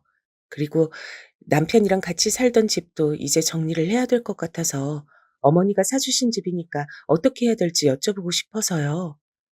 이 말인즉슨 자기도 이제 이 집에서 나가 별개의 삶을 살겠단 거였어요. 친정 사정도 있다지만 겸사겸사 다 그쪽으로 이어지는 말이었으니까요. 사실 큰며느리로부터 그런 찝찝한 얘기들을 다 듣지 않았다면 흔쾌히 보내줬을 텐데 어쨌건 저는 알겠다고 하고 마무리 지었답니다. 그래, 그렇게 해야 된다고 생각했었어. 둘째 너도 고생 많구나. 친정어머니 잘 챙겨드리고 내 대신 안부도 전해드리고 자세한 건 만나서 나누자꾸나. 이 부분을 큰며느리랑 통화하는 중에 말했더니 거보라고 자기 말이 맞지 않냐고 하더라고요. 동서는 그 말할 타이밍만 찾고 있었던 거겠죠. 보세요. 제 말이 맞잖아요. 친정엄마는 무슨 그냥 다 빼고 나가겠다고 말하기 자기도 좀 민망하니까 핑계대는 거죠. 어머니, 이렇게 된 마당에 너무 오래 생각하지 마시고 저희랑 합치시는 게 어때요? 저 이미 이것저것 필요한 거 다 알아봤어요, 어머니. 이렇게 되어 저는 기존에 살고 있던 집을 팔게 되었고요. 저와 아들네 부부, 그리고 손주들까지 같이 살 만한 집을 찾다 보니 새로운 동네로 이사를 가야 했답니다. 구구절절 꼼꼼하게 큰며느리가 다 알아보고 알려줬죠. 이쪽 부근이 학군도 좋고 오랫도록 저희랑 애들 보면서 같이 사시기 좋으니까요. 그리고 어머니 연세 있으시니까 이제 대학병원 근처에서 지내는 게 좋아요. 그전에 계셨던 집은 다 차 타고 움직여야 하는 동네였잖아요. 이쪽으로 나오시길 잘하신 것 같아요. 그래서 저도 흔쾌히 수락을 했고 이후로 같이 사는 생활이 시작됐답니다. 우선은 큰 손주가 한창 공부해야 될 때였기 때문에 저도 귀여운 손주들의 앞날을 생각해서 맞추게 됐죠. 그렇다면 이후의 생활은 어땠냐고요? 적어도 뭐랄까, 이때 이후에 1년 동안은 큰 문제가 없었어요. 그러니 저도 아무것도 모른 채 모든 걸 다 맡긴 채 태평하게 지내고 있었겠죠. 이게 무슨 말이냐면 이후로 저에게 엄청난 신변의 변화가 일어났거든요. 전 제가 오래 살았던 그 낡은 아파트와 아이들과 살림을 합치기 위해 처분했던 그 꼬마 빌딩까지 훗날 그렇게 사무치게 그리워서 울게 될 줄 몰랐어요. 여기서 제가 한 가지 말씀을 드리고 싶은 건 가급적 관짝 닫을 때까지 자식도 믿지 말란 말씀 드리고 싶네요. 제가 그 피해자 중 한 명이니까요. 사실 이후로 1년간은 조용히 모든 게 무던하게 흘러갔어요. 큰애들은 해외 업무가 많은지라 집에 잘 없기도 했고요. 큰 며느리는 자기 자식들 공부 때문에 맨날 어디 쫓아다니고 중간에 일도 하고 어쩌고 하면서 얘네들과 마찰은 없었죠. 그런데 그해 겨울쯤이었을까요? 큰 며느리가 갑자기 얘기를 꺼내는 거예요. 저기 어머니, 음, 저희 이번에 진우 학교 때문에 많이 알아봤는데 원래는 진우만 보내려고 했었거든요. 근데 아무리 애아빠 출장이 그쪽이 많다고 한들 가족이 같이 가는 거랑 따로 사는 건 틀리니까 어떻게 생각하세요? 저희랑 같이 미국 가시는 거요. 미, 미국? 내가, 내가 같이 가야 하는 거야? 그런데 어쩔 수 없어서요. 어머니 여기 혼자 계실 순 없잖아요. 어머니만 계시게 할 수는 없다고 애아빠도 그렇게 말하고. 가서도 저도 적응하느라 계속 바쁘긴 하겠지만 어머니도 그때같이 쉬엄쉬엄 다니시면서 현지 분위기 익히시면 되죠. 한인 커뮤니티도 잘 돼 있는 곳으로 가려고 해요. 그러면서 큰며느리는 몇 가지 자기가 조사해 온 것들을 설명해 주고 팜플렛이니 뭐니 여러 가지 보여주긴 했어요. 근데 저만 그런 걸까요? 이 나이에 벌컥 해외로 떠나 게다가 안 그래도 저의 세대 기준으로는 어렵고 무섭게 생각하는 영어권 나라에 제가 필요하지 않은 이유로 가 있다는 게 말이 될까요? 하지만 이런 걸 누군가에게 상담하고 싶어도 이미 거처를 애들 맞춰서 옮긴 제 입장에선 그럴 만한 사람도 없었어요. 시간이 지나면서 평소 말도 별로 없고 늘 바쁜 큰아들도 한마디 하더라고요. 엄마, 이 사람 말 듣고 그냥 같이 가시 그래. 혼자 여기 있어서 뭐 할 거야? 아무도 챙겨줄 사람이 없잖아. 가서도 그렇게 무서워할 거 없어. 나랑 집사람이랑 진우랑 민우 싹 다 영어 되는데 뭐가 걱정이야? 난 기러기 아빠랑 못 살아. 그렇게 하면 엄마랑 여기 남아서 살 수도 있겠지만 아무튼 이 사람 믿고 맡겨봐 엄마. 제가 너무 결정을 못 내리니 이렇게 아들에게까지 설득권이 넘어간 것 같은데 다시 봐도 제가 참 잘못한 것 같긴 해요. 이때 떠밀려서 어영부영 가는 쪽으로 얘기가 정해졌으니까요. 하지만 아무리 온 가족이 움직이는 상황에서 바쁘다고 하지만 큰며느리도 많이 예민해져서인지 저랑 이때부터 마찰이 생겼어요. 어머니, 저 지금 진우 때문에 학교 수속하고 너무 정신없는데 그런 거 일일이 물어보시면 답을 다 해드리기가 어려워요. 이게 5명 다 같이 옮겨가는 게 보통 일이 아니어서요. 그리고 어머니도 수속하실 거 있으시니까 제가 조만간 다시 알려드릴게요. 지금은 너무 바쁜데 궁금하신 거 나중에 알려드려도 될까요? 이렇게 말투가 차가워진 며느리를 보면서 정말 내가 따라가는 게 맞는 건지 일순간 의문이 들더라고요. 하지만 저도 기본적으로 알아야 하는 게 있으니 시간이 지나 물었고 급기야 저도 이렇게 말하게 됐어요. 이렇게 자꾸 복잡하고 큰일 앞두고 물어보고 싶은 것도 못 묻고 눈치만 보느니 안 가는 게 낫겠다. 니들끼리만 가고 난 다 물러줘. 혼자 알아서 살 테니까. 그러자 큰며느린 이 말에 움찔했는지 다시 절 달래더라고요. 어머니, 참, 왜 이러세요? 제가 잘못했어요. 어머니도 궁금하신 거 많으실 텐데 제가 너무 정신이 없었나 봐요. 그리고 이제 와서 안 가신다고 하면 저도 곤란해요. 이미 이 집 내놓고 어쩌고 해서 짐도 다 붙이고 있고 그쪽으로 돈도 엄청 들여서 일을 꾸리고 있는데 그렇게 감정이 앞서신 소리만 하시면 저도 힘들죠. 제가 급한 불 끄고 좀 봐드릴게요. 하지만 이렇게 달래는 것도 아닌 것도 못한 말을 듣고 전 날짜가 다가올수록 나날이 마음이 편치 않더라고요. 와중에 아들은 또 먼저 미국으로 나갔어요. 엄마, 내가 먼저 가서 집도 좀 보고 상황을 봐야 될 것 같아. 엄마가 이 사람이랑 얘기 잘하고 애들 잘 데리고 들어오면 될 것 같아요. 나도 맨날 동료들 떠나는 것만 봤지 가서 내가 할 일이 많을 거야 아마. 가뜩이나 평소 소통이 많지 않은 아들마저 이렇게 나갔고 결국 점점 비어가는 집안에 저와 며느리 둘만 남았는데요. 갈수록 우리 사이는 불편하고 세상 어색해져 가더라고요. 저한테 직접적으로 뭐라 하진 않지만 마치 들으란 듯이 한탄하는 소리들이 있었어요. 참 많이 당황스러웠습니다. 진우야, 빨리 나와서 너도 좀 이거 정리해. 미국 나 혼자 가니? 너 때문에 다 이렇게 하는 건데 왜 이 집에서 일하는 건 나 혼자뿐이야? 다들 나한테만 와서 귀찮게 물어대고 진짜 짜증나 죽겠어. 그놈의 자식이 뭐라고 진짜. 빨리 와서 네 몫은 네가 해. 큰며느린 큰손주에게 화를 내고 있었지만 사실상 저한테 화내는 거나 마찬가지였죠. 그러니 집 분위긴 뒤숭숭하고 전 하루하루 가시방석이었어요. 하지만 믿고 기댈 데가 여기밖에 없으니 엄마만 믿고 태어난 아기가 아무런 환경에 놓여 있는 거나 똑같았죠. 그러던 중에 슬슬 집 정리를 마무리하게 됐고 손주들은 사춘기랍시고 저랑 말도 잘 안 하고 퉁명스러우니 전 이 집에서 점점 말이 줄어들게 됐답니다.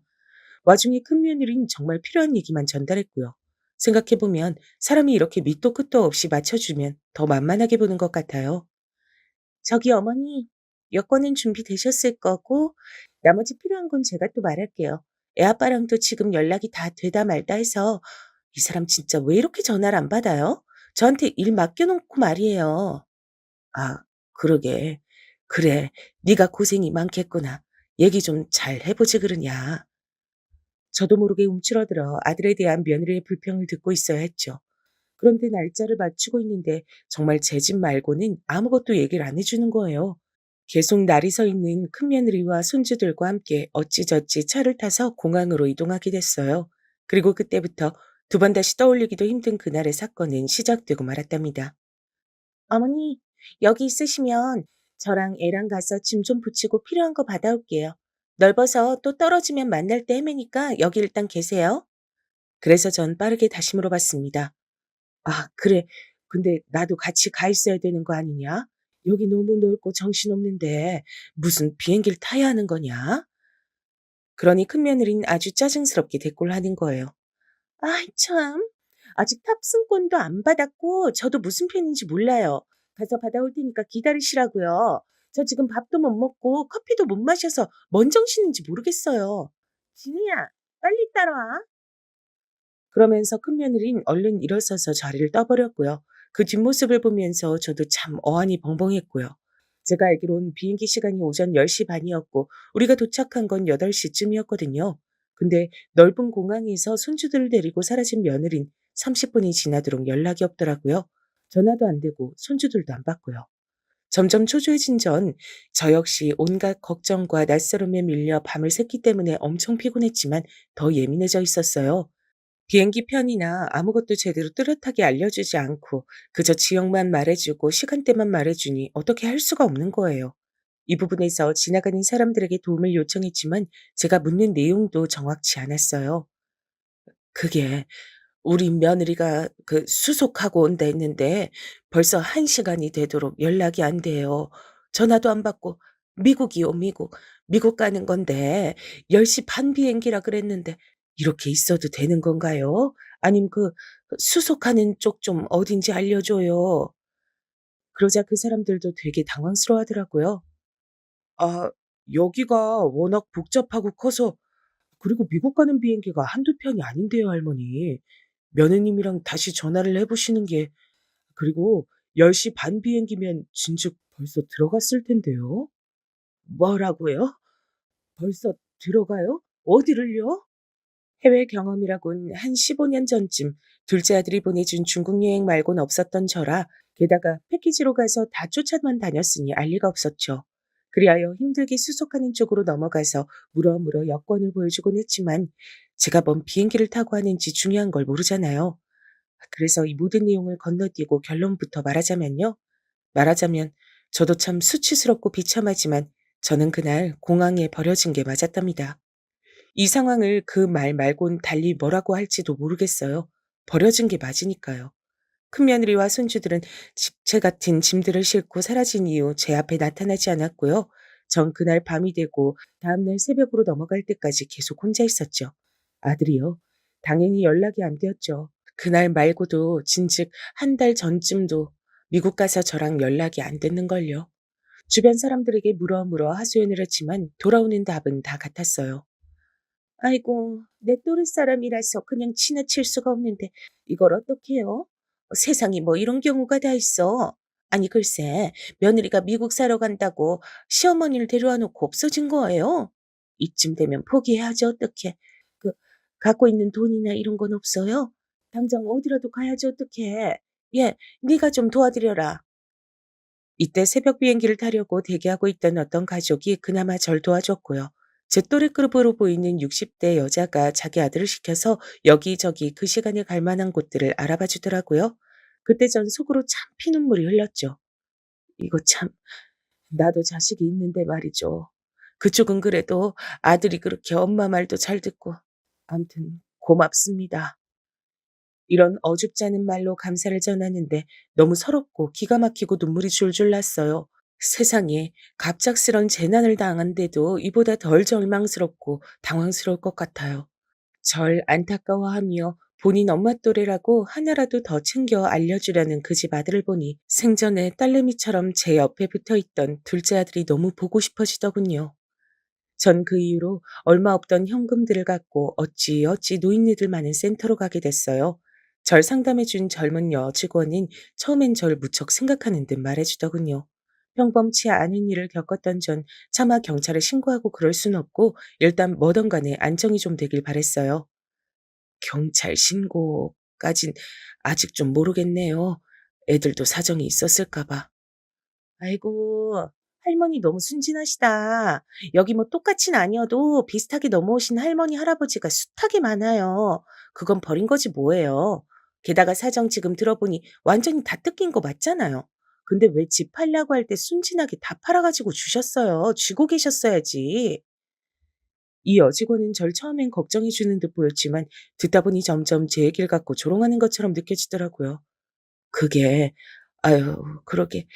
이젠 뭐가 뭔지 모르겠어. 난 앞으로 어떻게 해야 될지도 모르겠고. 저희는 그런 뒤치다꺼리까진 다 못 해드려요. 그냥 여기 좀 머무시다가 갈 곳 생기시면 보내드리면 되는 거고, 없어도 엄연히 저희도 장소 제공에 식사 다 드리는 거니까 금액 지불하셔야 되고요. 지금 돈은 얼마나 갖고 계세요? 선불로 계약을 해야 하실 수 있어요. 제가 갖고 있던 돈은 얼마 없었고 간신히 선불을 낼 수 있어서 얼마 계약을 했는데요. 이후로도 진짜 크고 작은 힘든 일이 너무 많았어요. 여기 다 설명할 순 없지만 노인네가 왜 나이 들면 돈을 쥐고 있어야 하는지 처절하게 경험을 했답니다. 할머니, 우리 곧 있으면 연장 계약해야 되는데 예산 되시는 거 맞아요? 실은 우리가 자리가 없어서 빨리빨리 회전이 돌아야 되거든요. 아직도 며느리랑 아들이랑은 연락 안 되시는 거예요? 저 역시 이 부분은 비참하고 힘든 부분이라 그나마 맞다고 수긍을 했더니 대놓고 앞에서 막 조롱을 하는 거예요. 그럼 얼마 못 계시겠네. 그때 갖고 계신 게 전부라면서요. 그럼 이번 주까지만 계시고 자리 빼줘야 돼요. 그러게 너무 섣부르셨다 진짜. 지금까지 연락 없으면 자식들이 시어머니 버린 거 맞죠? 하여간 노인네가 되면 지능이 절로 떨어지나? 암만 모지라도 그렇지. 치매가 와도 돈줄은 쥐고 있어야지. 너무 대책들이 없다니까. 이 말들을 다시 생각하면 너무 화가 나고 같이 싸우고 싶지만 저는 말 맞다나 그럴 주제가 못 되는 상황이었어요. 당장 얼마 안 되어 쫓겨나게 됐으니 무슨 여력이 더 있겠나요? 얼마 없는 제 짐들을 갖고 방으로 나올 땐 더 매몰차게 대하더군요. 그 뒤로 전 중간 끝도 없이 정말 말도 안 되는 곳들을 중심으로 겉돌며 지냈죠. 센터에 있을 땐 그나마 밥도 먹었고요. 심지어 그때 아들이랑 잠깐 연락도 닿았어요. 엄마, 아니, 아니. 그렇게 말하지 말고. 이 사람도 사정이 있겠지. 난 아직 여기서도 출장지 와 있어서 애들이랑 애 엄마 못 만났어. 뭐, 경찰? 아니, 뭐 그런 생각까지 했대? 엄만 진짜 너무 극단적이라니까. 너 지금 엄마가 어떤 상황에 있는 거 아니? 그렇게 말할 게 있고 아닐 게 따로 있어. 엄마 지금 미치기 일보 직전이다. 어떡할 거냐? 일단 엄마 나 바빠서 좀 끊을게. 지금 통화할 상황이 아니야. 이렇게 전화가 끊어져 버렸다면 믿어지실까요? 그 뒤로 암만 걸어대고 연락이 안 되고 전 얘네 가족이랑 조금도 소통을 할 수가 없었어요. 그렇게 돌고 돌며 말도 안 되는 이 짐 가방만도 못한 게 내 신세 같더군요. 한 번은 같은 여자 노숙자 같은 사람한테 험한 꼴을 당한 적도 있고 그날은 너무 무서워서 꿈까지 꿨더랍니다. 죽은 남편이 지나가기도 하고 아들도 슬쩍 지나가는 것 같고 하여간 그렇게 느껴지는 사람들은 다 나왔어요. 차라리 제가 무슨 6.25 전쟁통 고아라도 이런 일을 겪었다면 그나마 시대적인 납득이라도 됐을 거예요. 일생은 노숙과는 거리가 멀었던 전데 어쩌다가 이렇게 옮겨 다니는 삶을 살게 된 거냐고요. 너무 기막히고 구슬퍼져서 눈물 콧물 다 참아가며 그냥 이렇게 사라졌으면 좋겠다며 잠을 청했던 날이 있었어요. 근데 그날 꿈엔 아들이 참 선명하게 나오더라고요. 그렇게 그리워하고 그리워했던 모습으로 제가 마지막으로 봤던 날쯤의 모습으로 나와선 이런 허무맹랑한 소리를 했었어요. 엄마, 조금만 참아요. 내가 다 해줄게. 내가 다 도와줄게. 조금만 힘내. 참, 이런 바보 같은 꿈까지 꾸고, 저도 그때 얼마나 절실하고 간절했음, 허기지고 초췌한 꼴로 새벽에 깨선 손을 연신 흔들고 있었어요. 진짜 꿈인지 뭔지 모르겠어서 아들이 눈앞에 있나 없나 확인하려고 손을 허우적댔으니까요. 전 그나마 나이 먹은 걸로 얻은 건 지하철 낼 편히 돌아다닐 수 있다는 권리뿐이라 그렇게 이동하고 돌아다니긴 했어요. 의지할 사람 하나 없이 이렇게 졸지에 70 다 먹어서 고와 같이 혼자가 될 수도 있더군요. 근데 제가 이 일을 설명하기 위해선 좀 이상해 보일 수도 있지만 아무튼 저희 아들이 나왔던 꿈을 기점으로 말을 해야 될 것 같아요. 기막힌 천재지변과 같은 일과 기막힌 기적 같은 일을 비슷한 간격으로 겪었으니까요. 아들 꿈을 꾸고 난 뒤 일주일쯤 지나서 말이죠. 저랑 관계가 있는 사람이라면서 찾아온 사람이 있었어요. 그건 다름 아닌 제 둘째 며느리였답니다. 어머니, 실종 신고 제 손으로 하면서도 얼마나 놀라고 떨렸는지 몰라요. 대체 어떻게 되신 거예요? 정말이지 찾기 너무 힘들었어요. 무슨 일이라도 나신 줄 알고. 근데 진짜 어떻게 이런 상태가 되신 거예요? 둘째 며느리가 절 찾아서 만나기까진 나름 복잡한 여정이 있었어요. 제가 이쪽 센터로 넘어와서 떠돌다가 또 지역을 달리해서 돌아다니고 있었으니까요. 아니 근데 거두절미하고 신고부터 일단 하길 잘했던 것 같아요, 어머니. 우선 계실 데 없으신 거죠? 저희 집으로 그쪽으로 모실게요. 일단 같이 가셔요. 참 새삼스럽게도 절 어머니라고 부르는 대상에게 나름 치를 떨고 움츠리며 살았던 1년 남짓의 시간이 떠오르더군요. 새롭게 절 또 어머니라고 부르며 나타난 둘째 며느리와는 너무나 행보가 달랐으니까요. 둘째 며느리는 목욕탕부터 끊어주었고 평소 워낙에 무뚝뚝한 애라 할 말만 하는 애였지만 전 그저 눈물이 절로 날 뿐이었어요. 어머니, 얘기는 조금 이따 하고요. 목욕탕부터 우선 다녀오셔요. 전 요 앞 카페에서 기다리고 있을게요. 슬프게도 전 앞선 경험 때문에 많이 나를 서 있었고 경계하고 있었던 것 같아요. 한사코 둘째 며느리한테 이렇게 말하며 매달렸으니까요. 요 앞 어디? 어디 가려고? 너도 어디 가야 되냐? 바쁘냐? 어머니, 저 어디 안 가요. 제가 가서 뭘 하겠어요. 어머니 찾으러 왔는데요. 걱정 마시고. 참. 저 이런 거 되게 어색한데. 알겠어요. 그럼 같이 들어갈게요. 가요, 우리. 결국 둘째 며느리는 저랑 같이 목욕탕에 들어왔고 세심까지 붙여줘서 간만에 따뜻한 곳에서 완전히 씻고 시간을 보내줬어요. 생각해보면 둘째 아들이 있던 시절에도 이렇게 목욕탕을 다녀본 적이 없어서인지 저도 뒤늦게 정신이 들고 나서야 좀 부끄럽더라고요. 그리고 나와 둘째 며느리가 사는 작은 아파트로 같이 들어갔고 거기서 얘는 달각거리면서 뭔가를 만들어주더군요. 그리고 슬슬 입을 열기 시작했는데 내내 목이 메어서 뭘 삼킬 수가 없었어요. 이거 천천히 드세요, 어머니. 저 요리 못하는 거 아시니까 이해해 주실 거라고 믿고. 아참, 저기 어머니 형님이랑 같이 사신다고 들었는데 앞만 봐도 평탄한 사정은 아니었나 보네요. 저한테도 어찌 된 건지 말씀 좀 해주세요. 저는 이때도 말하면서 몇 번이나 억울해서 통곡을 하고 숟가락을 내려놓고 연신 얼굴을 감싸고 계속 끄끄 오열을 했어요. 제 어깨가 떨리는 게 제 눈에 보일 정도였으니까요. 다 들은 둘째 며느린 믿을 수 없다는 얼굴이더군요. 그리고 이어가는 말에 내가 완전히 제대로 속았다는 생각을 지울 수 없었어요. 와, 형님 이거 진짜 윗사람이라고 존대할 자격도 없는 인간이네요. 저한테는 자꾸 사별했으니 다른 삶을 살라는 둥 하도 참견에 대해서 제가 무시했거든요. 저도 뭐 그 생각을 안 한 건 아니었는데 형님이 자꾸 저보고 어머니 모시고 평생 살 거 아니면 족보 복잡하게 하지 말고 동서인생 살라고 참견질이었거든요. 뭐라고? 큰애가 그렇게 말을 했단 말이야? 저한테 큰며느리가 지 동생에 대해서 하던 말이랑 너무 달라서 정말이지 순간적으로 믿기질 않았어요. 저는 형님 원래 성격 지멋대로인 거 알아서 별로 안 친했거든요. 저보고 노인네한테 인생 저담 잡힐 일 있냐 빨리 나가는 게 좋을 거란 식으로 연락 와서 저거 물려받을 재산 조금이라도 더 챙기려고 저러나 싶었어요. 여기까지 듣고 있으려니 벌어진 입이 다물어지질 않더라고요. 둘째는 계속해서 말했어요. 속된 말로 저도 그런 인생은 싫어서 일찍이 나왔죠. 실제로 저희 엄마 아프시기도 했고요. 근데 저도 우리 남편이랑 추억도 있고 가끔 생각날 때쯤 뵙는 게 좋겠다고 했어요. 그래서 어머니 생신도 다가오니 연락해봤는데 연결이 잘 안 되더라고요. 형님도 전화를 다 바꿔버렸는지 통화가 안 되고 좀 이상했어요. 이쯤 들으니 제가 겪은 사건들이 생각나면서 저도 모르게 호흡이 마구 가빠지기 시작했죠. 진짜 견디기 힘들 정도로 다시 화가 밀려오더라고요. 그래도 나름 찾아봤는데 형님 아주 잘 살고 계시던데요. 전 여기서 정말 토할 뻔했지 뭐예요. 큰며느리네 근황이 궁금했던 건 저도 마찬가지였으니까요. 몇 번이나 그 공항에서 벌어지던 날을 헛꿈꾸고 헛소리를 해가며 잊지 못했거든요. 뭐야? 어떻게? 어떻게 하고 있는데? 장난도 아니더라고요. 형님이 뭐 연락처 다 바꿔버리고 했을지언정 저한텐 진우 SNS 계정 아이디가 있어서 그걸로 근황을 찾아봤어요. 확실히 아주버님은 바쁘셔서 그런지 근황 언급이 안 됐고 형님은 아주 호화롭게 사시던데요. 골프 치러 다니고 명품에 미국에 관광 간 사람처럼 한풀이하며 잘 살던데요. 그쯤 얘기하다 둘째는 제 눈치를 슬쩍 보더니 이때부터 말을 좀 조절하며 하기 시작했죠.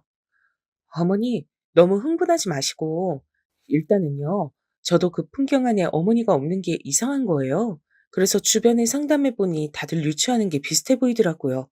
암만 해도 마음에 걸려서 실종 신고한 거고, 그러고 이렇게 시간 지나서 어머니 만나게 된 거예요. 저는 이렇게 둘째 며느리가 절 찾아오게 된 상황까지는 두 번 말할 필요도 없이 고맙고 고마웠지만 큰며느리 그 근황을 듣고 가슴이 타는 듯 했어요. 온전히 앉아 있을 수가 없어 바닥에 주저앉다 못해 누워버렸답니다. 아, 내가 차라리 죽는 게 나았겠다. 왜 못 죽었을까? 나는 당한 거야. 당한 거라고.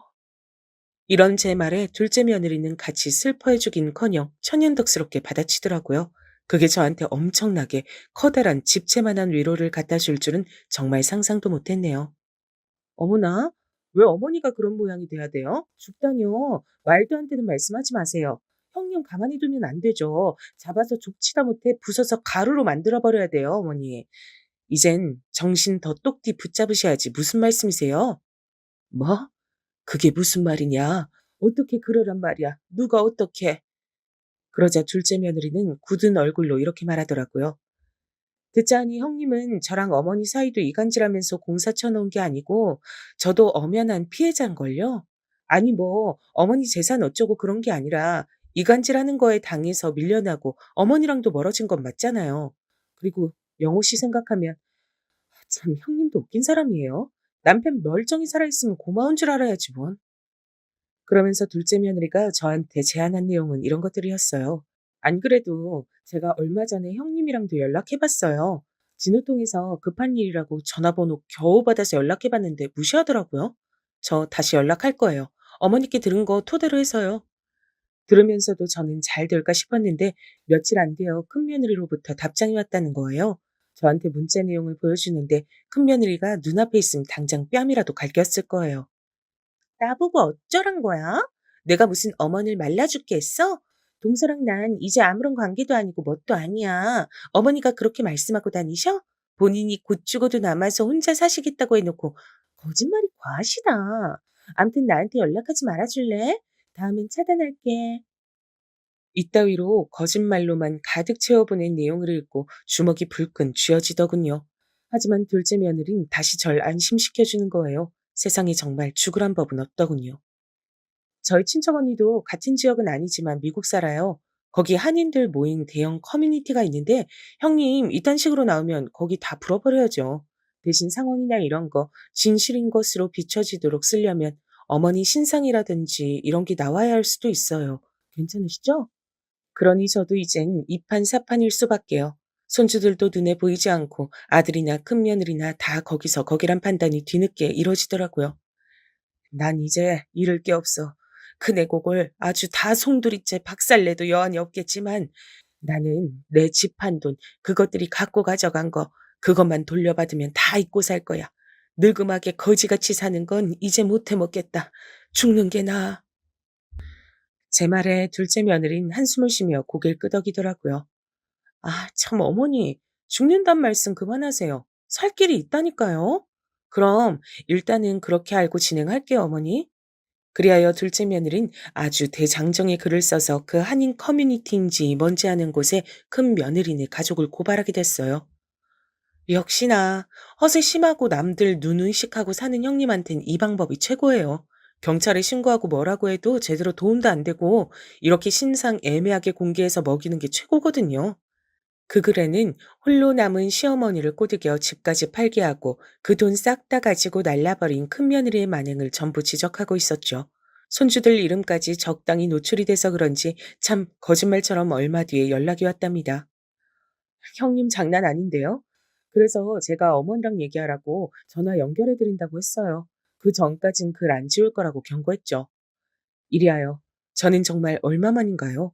그렇게 처절하게 기다리고 기다렸던 큰며느리와 겨우 연락이 되어 제 한을 토해내게 됐답니다. 너, 너, 내가 싹 다 고소해서 없애버릴 거야. 한국 들어오든지 돈을 내놓던지 빨리 제자리로 돌려놓으라고. 하지만 참 웃긴 게 이때까지만 해도 큰며느리는 제가 우스웠나 봐요. 엄연히 지는 돈을 갖고 튄 게 아니고 상황이 이래저래 된 거라고 일부는 돌려드리겠다는 말장난을 하더라고요. 좋아. 한국엔 아예 안 돌아올 생각인 거지? 나도 이판사판이다. 너도 네 새끼 중하지? 네가 진우 데리고 간 건 결국 거기서 미국 물 먹여 한국에서 잘 풀리게 하려고 그런 거 아니냐. 난 니들 여기 못 들어오게 만들 거다. 고소하고 감방에 집어넣고 할 수 있는 건 다 할 거다. 그러자 큰 며느리는 온갖 핑계를 대고 말을 돌리고 어쩌고 하더니 결국은 완전히 멱살 잡힌 셈이 되어 어거지로 잠깐 들어온답시고 공항으로 왔는데요. 저는 이날 둘째 며느리와 함께 나가 물 집어던지고 아주 큰일 안 날 만큼 난리를 쳐버렸죠. 독이 올라 눈이 실뻘개진 저에게 모자를 쓰고 주춤거리며 눈치를 보던 큰 며느린 첫말을 이딴 식으로 했거든요. 아휴, 진짜 이게 무슨, 근데 돈을 지금 당장 다 드릴 어머니, 이거 놔주세요. 못 놔줘? 나는 못 놔준다. 다 내놓을 때까지 넌 비행기도 못 타게 만들 거야. 내놔. 당장 이 자리에서 다 보내. 네 발로 기어들어와서 날 말날 생각을 해놓고 그걸 그렇게 넘어갈 수 있을 줄 알았냐, 이년아? 아들놈이고 너고 이제 나랑 끝이야. 돈이나 쳐내놔 빨리. 이리하여 큰며느린 저를 그렇게 무심하게 버리고 갔던 공항에서 엉망진창 개망신을 당했죠. 주변에서 말리는 사람들이 있어 저도 적당히 붙들고 놔주지 않았고 둘째 며느리도 옆에서 나란히 윽박질렀어요. 형님, 어쩜 그렇게 저한테 당당히 글을 지워달라 하세요? 이거 범죄예요. 진짜 겁도 없으시다. 막말로 어머니 잘못되길 바랬던 거 아니에요? 이야, 이거 진짜 말도 안 되는 일인데 어떻게 그러고도 당당하게 명품으로 휘감고 놀러 다니는 사진들을 올려요. 목숨이 뭐 한 8개쯤 되시는 거예요?